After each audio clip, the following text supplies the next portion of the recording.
Hi, I'm John Green, and this is Crash Course World History. Today we're going to... Bet you didn't expect that. Just like the Spanish Inquisition. I'm John Green, and this is Crash Course. No, we aren't talking about a confused Antonio Banderas. We're talking about the establishment of a court through the Spanish country and a church that led to the death of thousands over 4 centuries.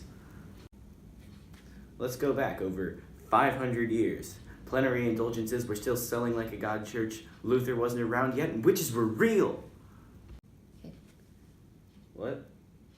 Witches were never real? Stan, why do you take the fun out of everything? This was so far back, it was almost 15 years before Columbus discovered America. Mr. Green, Columbus didn't discover America.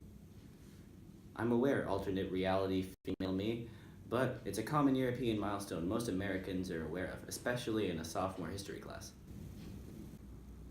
So the Spanish Inquisition lasted about 400 years, and we've got about 4 minutes left to cover. So that's about, 100 years per minute. Let's get right in.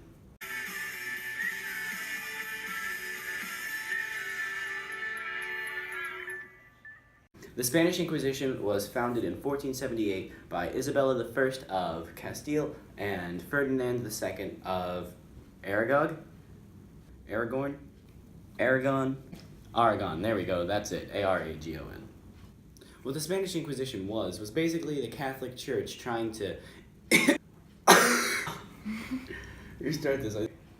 trying to impose its iron fist everywhere. Madrid, Paris, even colonies in the Americas had this Spanish Inquisition just kind of overlooming it.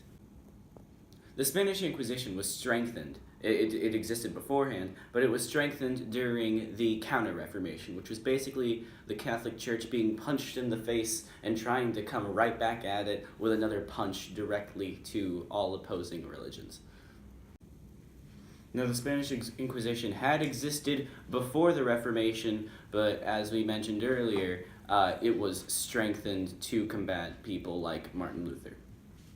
So the Spanish Inquisition had inquisitors. They were the little dudes that would go around and they'd be like, oh, I'm part of the Spanish Inquisition. And what would happen would be they would go into towns or they would look around and they'd be like, him, and they would point, and whether or not they were, they would smell heresy, and they'd be like, this guy looks like a heretic, and then they'd murder him like that. The Spanish Inquisition would also censor things that they deemed non-Catholic or incorrect. Ooh, that doesn't look like it's very Catholic. Away with it. And 1502, the Spanish Inquisition also filed an order to make all Jews and Muslims convert to Catholicism. Throughout the history of the Inquisition, it's believed about 150,000 people were charged with crimes, and nearly 5,000 were murdered.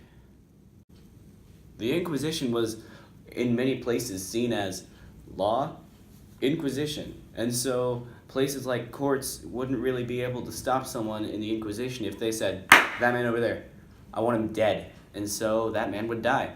The court really couldn't do anything, and so the Spanish Inquisition had a lot more power than it probably should have. Now, the court systems in the Spanish Inquisition were very swift, very cruel, and very wrong. If they thought someone was guilty, they would possibly even frame them to make sure that they were considered guilty. This would be very luxurious for someone punished by the Spanish Inquisition. Oh, it's open letter time. Let's see what's in.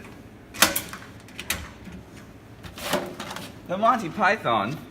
Thank you for allowing us to laugh at the deaths of thousands over a span of centuries. Thank you, Monty Python. The Spanish Inquisition is probably the biggest example in history of Christian intolerance.